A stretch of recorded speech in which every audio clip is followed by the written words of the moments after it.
नमस्कार। मैं वीके शास्त्री अपने चैनल के माध्यम से आप सभी दर्शकों का बहुत बहुत स्वागत करता हूं। 18 फरवरी से 15 मार्च 2024 महाबली मंगल। मंगल का ये स्वरूप आपने पहले कभी नहीं देखा होगा। जी हाँ, ग्रहों के सेनापति मंगल 5 फरवरी को अपनी उच्च की राशि मकर राशि में गोचर कर चुके हैं। मैंने 18 फरवरी से 15 मार्च के बीच मंगल के गोचर पर ये वीडियो अपलोड किया है, क्योंकि 5 फरवरी को मंगल जब मकर राशि में आए तो अंश बल से कमज़ोर थे। 18 फरवरी को मंगल का अंश बल 10 डिग्री होगा और उसके बाद मंगल का अंश बल बढ़ता चला जाएगा। ये तो आप जानते ही हैं कि कोई भी ग्रह अपना पूरा फल तभी दे पाता है जब वो अंश बल से मजबूत हो। इसीलिए मैंने 18 फरवरी से 15 मार्च के बीच के गोचर काल पर चर्चा की है। दूसरी बात, नक्षत्रों के आधार पर अगर देखा जाए तो 18 फरवरी को मंगल श्रवण नक्षत्र में गोचर करेंगे और श्रवण नक्षत्र के चारों ही चरण मकर राशि में आते हैं। श्रवण नक्षत्र का संबंध भूमि संबंधी कार्यों, सेल परचेज, धार्मिक कार्यों, इंजीनियरिंग और टेक्नोलॉजी से होता है। श्रवण नक्षत्र आपकी व्यवहार कुशलता, बड़े सामाजिक दायरे, वर्चस्व, समृद्धि, संपन्नता, धन और ज्ञान से संबंध रखता है। इसलिए श्रवण नक्षत्र में मंगल बहुत अच्छा फल प्रदान करते हैं। और 7 मार्च को जब धनिष्ठा में आएंगे तो धनिष्ठा के स्वामी तो स्वयं मंगल ही हैं। मकर राशि मंगल की उच्च की राशि है और यहाँ पर मंगल बहुत अच्छा फल देते हैं। ये बात भी विशेष महत्वपूर्ण है कि मंगल पूरे 18 माह के बाद अपनी उच्च की राशि में आए हैं, इसलिए ये गोचर आपके लिए विशेष महत्व रखता है। मकर राशि स्टेटस, इकोनॉमी, ऑर्गेनाइजेशन, स्ट्रक्चर से सब को रिप्रेजेंट करती है। मंगल भी इन चीज़ों के कारक हैं। इसके अलावा मकर राशि भूतत्वीय राशि है और मंगल है भूमिपुत्र, इसलिए भी मंगल मकर राशि में उच्च के होते हैं और बहुत अच्छा फल देते हैं।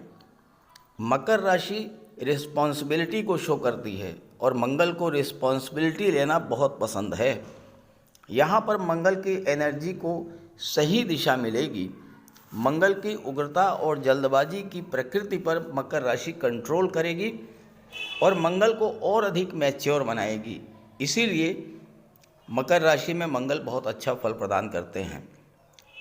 तीसरी जो महत्वपूर्ण बात है वो ये है कि 12 फरवरी को शुक्र भी आ चुके हैं मकर में। धन शक्ति योग बनेगा, जिसके प्रभाव से आपको आपके पराक्रम, पुरुषार्थ, आपके कार्यों का प्रतिफल धन के रूप में मिलेगा। 7 मार्च को शुक्र कुंभ में चले जाएंगे और मंगल अपने ही नक्षत्र धनिष्ठा में ही रहेंगे।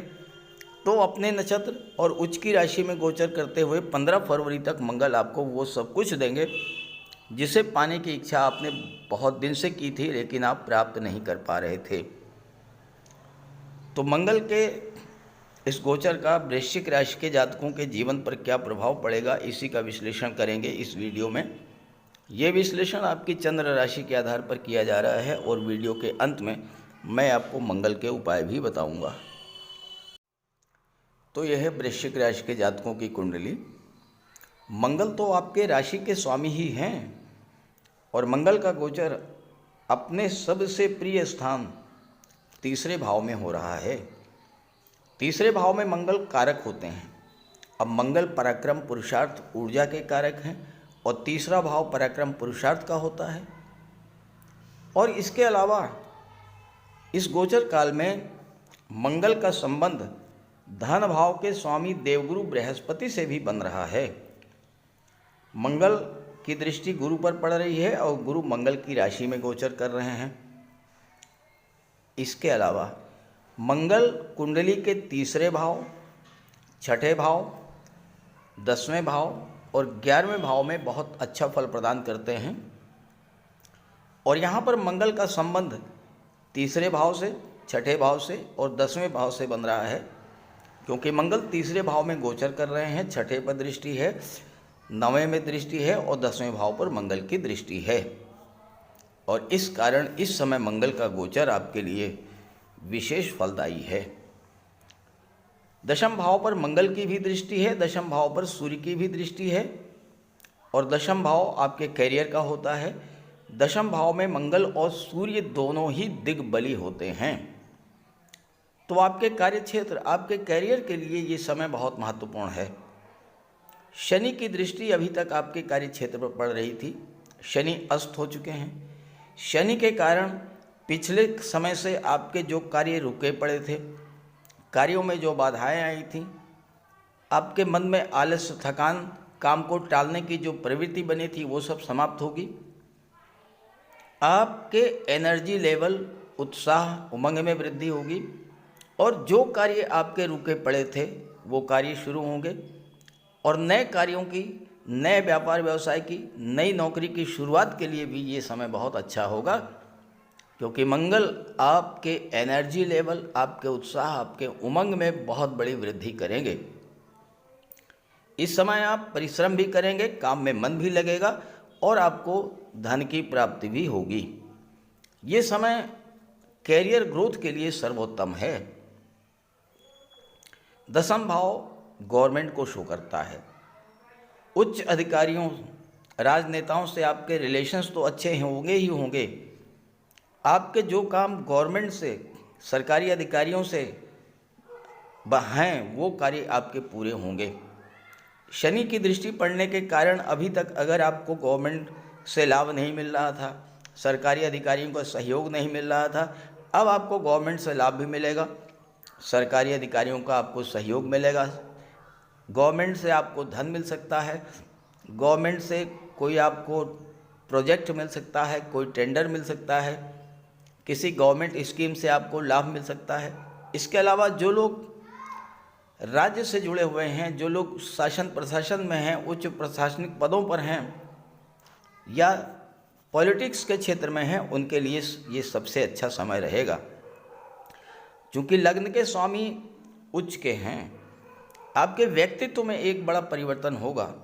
शनि की दृष्टि आपके लग्न पर पड़ रही थी, शनि अब अस्त हो चुके हैं। शनि की दृष्टि पड़ने के कारण जो आलस्य, थकान, काम को टालने की प्रवृत्ति आपके अंदर डेवलप हुई थी, वो समाप्त होगी और आप अपने अंदर एक नया उत्साह, नई ऊर्जा और नई उमंग महसूस करेंगे। चूँकि मंगल छठे भाव के भी स्वामी हैं और छठे भाव पर दृष्टि भी डाल रहे हैं, तो कार्य क्षेत्र में अपने कॉम्पिटिटर्स को, अपने प्रतिद्वंदियों को आप बहुत पीछे छोड़ेंगे। कुंडली का सप्तम भाव आपके दाम्पत्य जीवन को, विवाह को और व्यापार को शो करता है। व्यापार भाव के स्वामी है शुक्र और शुक्र मंगल के साथ हैं। व्यापार भाव के स्वामी शुक्र 12वें भाव के भी स्वामी हैं। बिजनेस को बढ़ाने के लिए इस समय आप लोन भी ले सकते हैं, क्योंकि छठे भाव के स्वामी मंगल हैं और छठा भाव कर्ज का होता है। मंगल शुक्र दोनों एक साथ हैं, तो आप अपने व्यापार व्यवसाय को इस समय बढ़ा सकते हैं। धन की आवश्यकता आप लोन लेकर के पूरा कर सकते हैं। इसके अलावा अगर आप फैमिली बिजनेस में हैं, महिलाओं से संबंधित चीज़ों का व्यापार व्यवसाय करते हैं, जैसे कि गारमेंट्स हैं, कॉस्मेटिक्स हैं, श्रृंगार प्रसाधन हैं, परफ्यूम्स हैं, जेम्स, ज्वेलरी, ऑर्नामेंट, आभूषण, इन सब का व्यापार करते हैं तो बहुत अच्छा रहेगा। चूँकि शुक्र सप्तम के स्वामी हैं, दाम्पत्य जीवन भी आपका अच्छा रहेगा। साथ ही साथ अगर आप महिलाओं के सहयोग से किसी व्यापार व्यवसाय की शुरुआत करते हैं तो बहुत अच्छा फल मिलेगा। कुंडली का तीसरा भाव कम्युनिकेशन का होता है। यहाँ पर मंगल हैं, शुक्र हैं। जो लोग रियल एस्टेट से जुड़े हैं, मेटल या कंस्ट्रक्शन के क्षेत्र में हैं, या जो लेखक हैं, पब्लिशर हैं, कंटेंट क्रिएटर हैं, सोशल मीडिया से हैं, टूर एंड ट्रेवल से जुड़े हैं, मार्केटिंग या स्पोर्ट्स के क्षेत्र में से जुड़े हैं, आप सभी अपने अपने कार्य क्षेत्र में बहुत अच्छा करेंगे। और चूँकि शुक्र भी साथ है तो अपने कार्यों से आपको धन की प्राप्ति भी होगी। यहाँ पंचम भाव में राहु का गोचर है और राहु की दृष्टि लाभ के भाव पर पड़ रही है, तो अचानक से आपको धन प्राप्ति का भी योग बनेगा। और चूंकि 12वें भाव का स्वामी तीसरे भाव में गोचर कर रहा है तो इस समय आप विदेशों से ऑनलाइन प्लेटफॉर्म के माध्यम से व्यापार व्यवसाय को भी बढ़ा सकते हैं। कला जगत के क्षेत्र को लेकर आप विदेश यात्राएं भी करेंगे और इस समय भाग्य भाव आपका पूरी तरह से जागृत रहेगा, क्योंकि मंगल, शुक्र और राहु की दृष्टि भी भाग्य भाव पर पड़ रही है, तो भाग्य का पूरा सपोर्ट मिलेगा। लेकिन ध्यान रहे कि भाग्य भाव पूरी तरह से आपका जागृत रहे, भाग्य का साथ मिलता रहे। भूल करके भी पिता गुरु से संबंध मत खराब कीजिएगा, धर्म अध्यात्म से जुड़ करके रहिएगा। और अगर आपके जीवन में किसी ऐसे ग्रह की महादशा अंतर्दशा गतिमान है जो आपको खराब फल दे रहा है, तो स्वास्थ्य का ध्यान रखिएगा, दान पुण्य चैरिटी कीजिएगा, गंगा स्नान को जाइएगा, तीर्थ यात्राएं कीजिएगा और मंगल के उपाय कीजिएगा। तो बात करते हैं उपायों पर। मंगल का सबसे बड़ा उपाय है बजरंगबली की उपासना करना। आप बजरंगबली की उपासना कीजिए, बजरंगबली के मंदिर में जाइए, उनके चरणों का सिंदूर अपने मस्तक पर धारण कीजिए, साथ ही साथ हनुमान चालीसा का पाठ कीजिए, बजरंग बाण का पाठ कीजिए। मंगलवार के दिन अगर आप व्रत रख सकें तो मंगलवार का व्रत रखिए। साथ ही साथ हनुमान जी को चोला चढ़ाइए। मंगलवार के दिन स्नान करने के जल में लाल चंदन या लाल पुष्प डालकर स्नान करें। स्नान करने के बाद लाल रंग के वस्त्र धारण करें। अगर नहीं कर सकते हैं लाल रंग के वस्त्र धारण, तो कम से कम एक लाल रुमाल अपनी जेब में जरूर रखें। मंगलवार के दिन मंदिर में जाएं, बजरंगबली के लड्डू का भोग लगाएं और गरीबों में बांट दें। घर की दक्षिण पश्चिम दीवार पर उड़ते हुए हनुमान जी का चित्र लगाएं। साथ ही साथ गरीबों में लाल वस्त्र, मसूर, गुड़, लाल चंदन, मिठाई, लड्डू, बताशे, रेवड़ी ये सब बांटिए। मस्तक पर लाल चंदन का टीका लगाएं या हनुमान जी के चरणों का सिंदूर लगाएं। मंगलवार के दिन बंदरों को गुड़ और चना खिलाएं। बहते हुए जल में लाल पुष्प, तिल या गुड़ प्रवाहित करें और जेब में एक तांबे का सिक्का रखें।